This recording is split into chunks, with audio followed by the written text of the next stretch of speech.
In a metre bridge experiment the null point is obtain at 20 centimetre.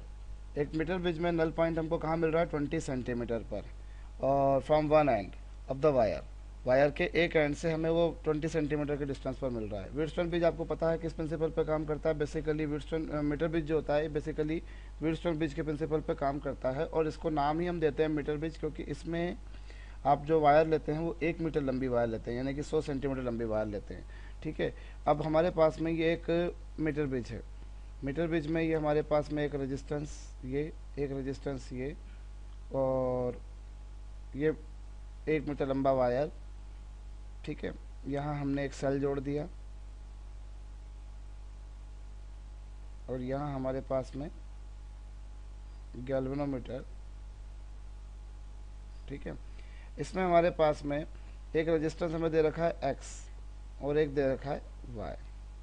ठीक है, और हमें गिवन है कि x की वैल्यू y से कम है। देख लीजिए आप, क्वेश्चन में गिवन है कि x की वैल्यू जो है वो y से कम है। नेचुरल बात है कि इसलिए x की साइड जो लेंथ आएगी वो कम आएगी। एक एंड से 20 सेंटीमीटर दे रखा है, मतलब 20 सेंटीमीटर जो लेंथ आएगी वो इस साइड आएगी, और इस साइड जो लेंथ आएगी वो 80 सेंटीमीटर आएगी। अब आपने इस तरह से अगर हम देखें, तो अगर हम बैलेंस कंडीशन के लिए देखें, बैलेंस कंडीशन के लिए क्या होगा? फॉर बैलेंस कंडीशन यदि आप देखें तो आपको क्या मिलेगा? P upon Q equals to कितना होता है? हम सपोज कर लेते हैं अगर वायर की रेजिस्टेंस जो है वो लेमडा है, हम यहाँ पर यदि ये सपोज कर लें कि जो वायर है उसका रेजिस्टेंस जो है वो लेमडा है पर यूनिट लेंथ, तो इसका रेजिस्टेंस क्या हो जाएगा? लेमडा इंटू 20, और दूसरे पार्ट का रेजिस्टेंस कितना हो जाएगा? लेमडा इंटू 100 माइनस 20, या फिर सीधा सीधा बोल सकते हैं लेमडा इंटू 80। ठीक है, अब ये लेमडा से लेमडा क्या हो गया? कैंसल।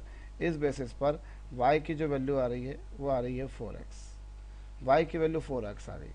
अब नेक्स्ट कंडीशन में आपसे क्या बोल रहे हैं? What will be the new position of the null point from the same end, इसी एंड से जहाँ से पहले आपको 20 सेंटीमीटर दे रखा था, उसी एंड से हमें, जहाँ से पहले 20 सेंटीमीटर दे रखा था उसी एंड से हमसे पूछा है कि दूसरी बार बैलेंस लेंथ क्या आएगी, बशर्ते कि आप 4x को y से बैलेंस कर रहे हो। आपने क्या करना है, आप जो आपका अगला जो रेजिस्टेंस है वो कितना कर दिया आपने? x की जगह 4x कर दिया, ये y, और नई बैलेंस लेंथ क्या आएगी आपसे पूछी है? नई बैलेंस लेंथ क्या आएगी?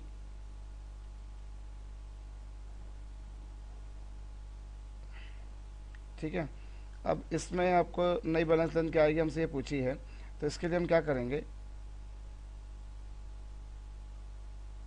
ये नई बैलेंस लेंथ सपोज मान लीजिए 100 आ रही है, अगर ये 100 लेंथ आएगी तो नेचुरल सी बात है कि ये कितना आएगा? 100 माइनस एल।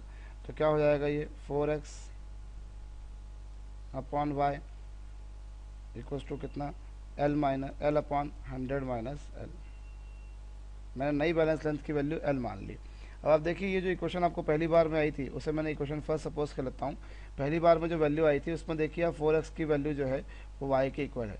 4x की वैल्यू y के इक्वल होने के कारण क्या होगा? 4x और y आपस में क्या हो जाएंगे? Cancel.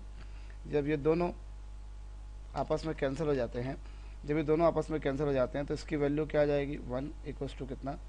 L upon 100 minus L. और जब आप इस इक्वेशन को सॉल्व करेंगे तो एल की वैल्यू आपके पास में कितनी आएगी? एल की वैल्यू आएगी 50 सेंटीमीटर। एल की वैल्यू आएगी 50 सेंटीमीटर। ठीक है, मैं यहाँ पर आपको एक और बात बता दूं कि यहाँ पर एल की वैल्यू बाई चांस 50 सेंटीमीटर आई है। इस पर एक क्वेश्चन इस तरह का भी अराइज होता है कि किसी भी मीटर ब्रिज की सेंसिटिविटी सबसे ज़्यादा कब होती है? तो metre bridge is most sensitive जब एल की वैल्यू 50 सेंटीमीटर आती है। मतलब ये है कि इस क्वेश्चन का जो सेकंड पार्ट हमको दे रखा था, जब 4x की वैल्यू y के इक्वल थी, जब 4x की वैल्यू y के इक्वल थी, उस स्थिति में 4x और y की वैल्यू जब इक्वल थी, नेचुरल बात है, तो उस स्थिति में इस मीटर ब्रिज की जो सेंसिटिविटी होगी वो भी मैक्सिमम होगी। ओके।